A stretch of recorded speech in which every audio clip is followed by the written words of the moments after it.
stocking.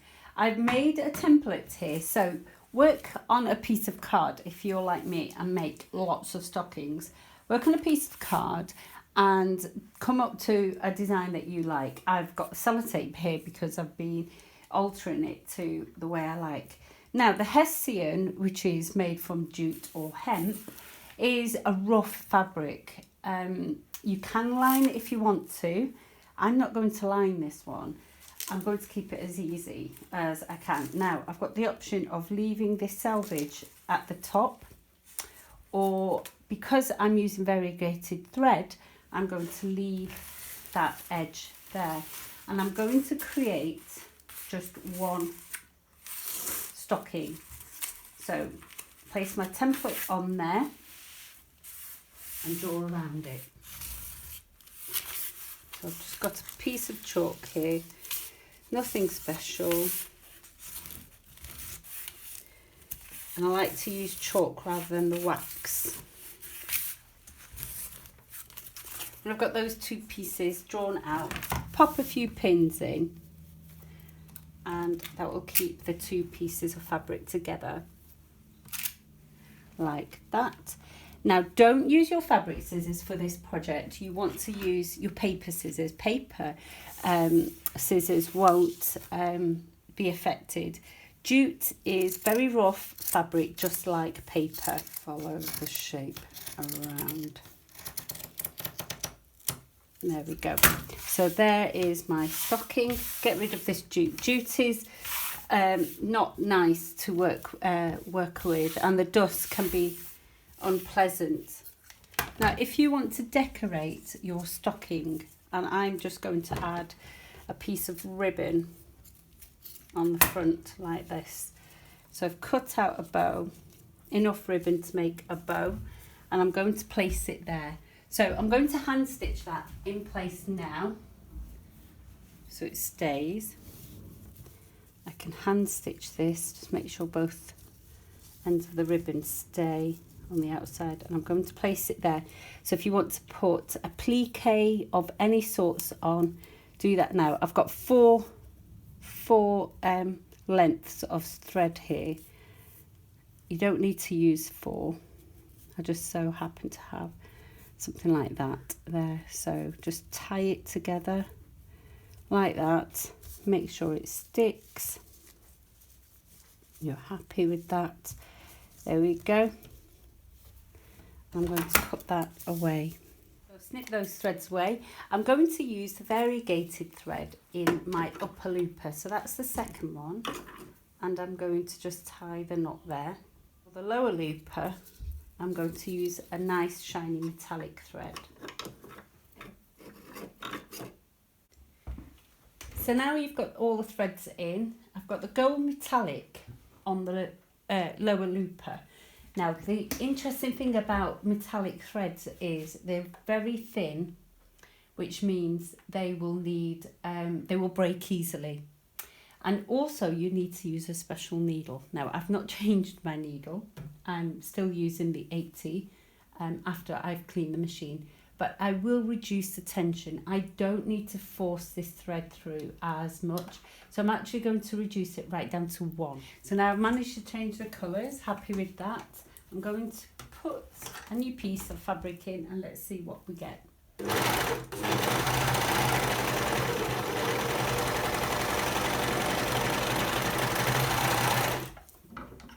And there we are. That looks good to me. I'm going to reduce the stitch length. I'm going to make it a bit smaller to 2.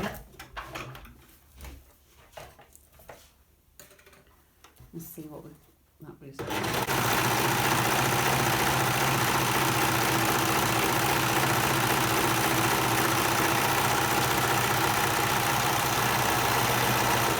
Right, so there we go.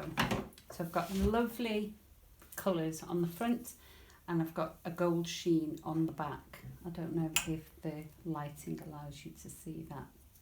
Okay, so let's go for our stocking. So we're going to just edge the top of the stocking now.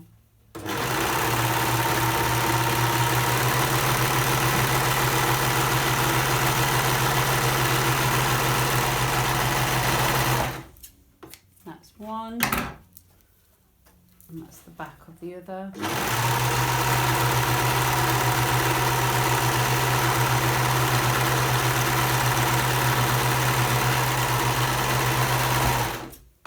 And again, if you don't want to use the blade, don't. And there we go. So there's our stocking.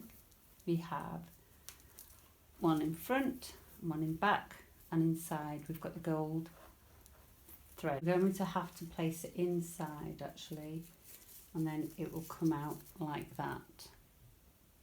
I think that's the way we're going to have to do this. So I'm placing it right in the corner. I've got my knife on. And pin that into place.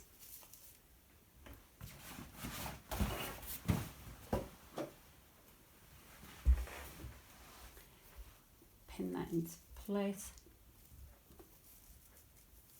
and then it'll come out like that. Or should we pin it like that? We'll pin it like that. And we'll have a little bit sticking out. Okay, and we will start from here and we'll follow all the curves around. Now when you get to a curve, you want to try and straighten it out and keep it as even as possible. You might even want to pin the whole of the stocking together first. And there you go. Get these two ends out. First foot is down. Let's go.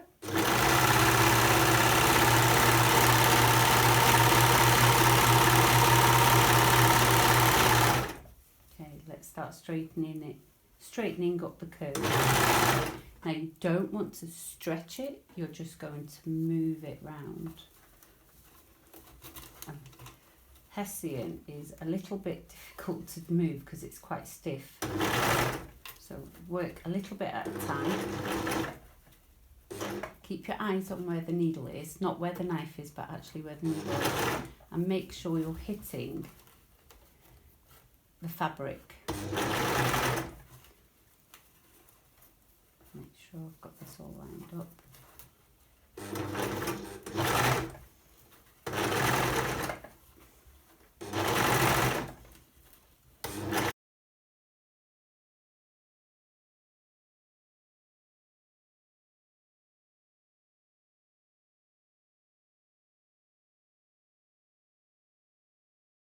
Another corner.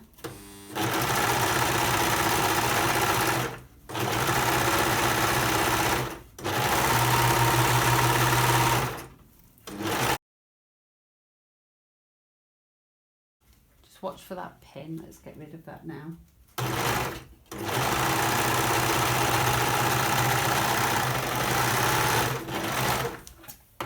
There you go. And that's done.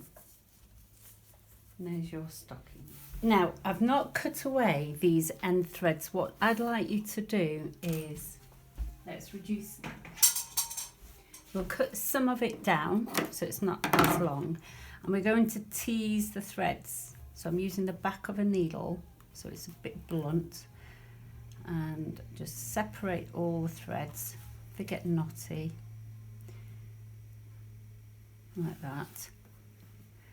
And separate them all, and it doesn't matter which ones you choose. You can, if you want to, choose the needles and the looper separately, but it doesn't matter. I'm going to just grab two threads in each hand and knot them. And this is one of the ways you can do this. A bit tricky to do if you're not handy, or you can thread it back in. Now the problem with threading it back in is you will lose from the feature of the edging. That's tied, and then cut close to the knot, and there you go. Let's do the same on the other side. There we go. And then once they're tied, a couple of knots will do it. Just trim close to the edge, and there you go. Christmas stocking done. And you can just produce a whole bunch of those for your craft fair in no time at all.